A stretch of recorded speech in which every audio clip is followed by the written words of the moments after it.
Good evening, and thank you for joining us for The News Now live at the digital desk in the 24-hour WTOC newsroom. I'm Brittany Miller with your 10 o'clock update. So as you know by now, there are many platforms that you can join us for The News Now. But if you're watching us on Facebook, interact with me, leave us some comments, ask some questions, say hello, and I'll check in with Facebook at the end and tell you hello, give you a shout out right back. Today, family members laying Henry Chambers to rest in a private ceremony. The 89-year-old was the former mayor of the city of Beaufort for 20 years. He's best known for promoting and securing the plan for the waterfront park and establishing a sewage plant. Friends and family tell us his health was declining. He was buried today at the Evergreen Cemetery in Beaufort. His love of the community and the specialty of this community was almost unparalleled. And his ability to affect change and his willingness to put his neck out on the line to affect that change and to see that change occur.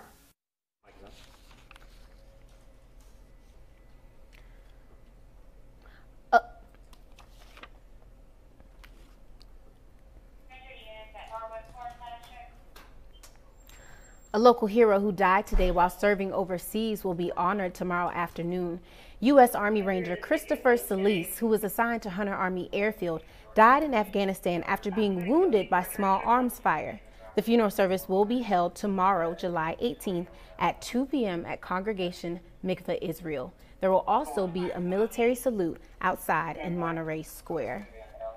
Well, switching gears, the South Carolina Lottery generated a record $435 million for education for the fiscal year that ended on June 30th. The South Carolina Education Lottery says the increase of $30 million for education comes from the continued popularity of, can you guess it, instant scratch-off games. Most of the money raised by lottery goes for merit-based college scholarships, but some of the money also goes for K-12 education, to buy school buses, and pay for other education programs. Well, back here in Savannah, when most Savannahans hear the area East Savannah, high crime and poverty rates usually come to mind, but that could all be changing thanks to PARC, the Pennsylvania Avenue Resource Center. The $7.25 million facility promises to be a real game changer for an area that's in desperate need of a new beginning. Dawn Baker has more. 2, 3. Savannah city and education leaders are breaking ground on the long-awaited park. The nearly 19,000 square foot facility will include fitness rooms, art classrooms, game rooms, a computer lab, a commercial-style kitchen for teaching culinary arts, and a serving kitchen. The idea was developed under Mayor Edna Jackson's administration. With planning and support through the years, we finally made it to this big day. The neighborhood is buzzing with excitement. And this is something that we like.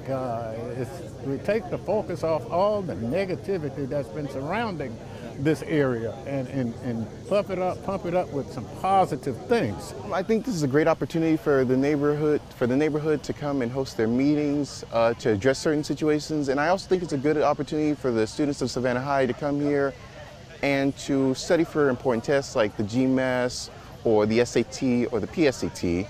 And I think it's a good opportunity for the youth, like the much smaller, younger kids, to come and enjoy themselves. 10 months from now, this project should be open, bringing hope to an area that many no longer think of in a positive light.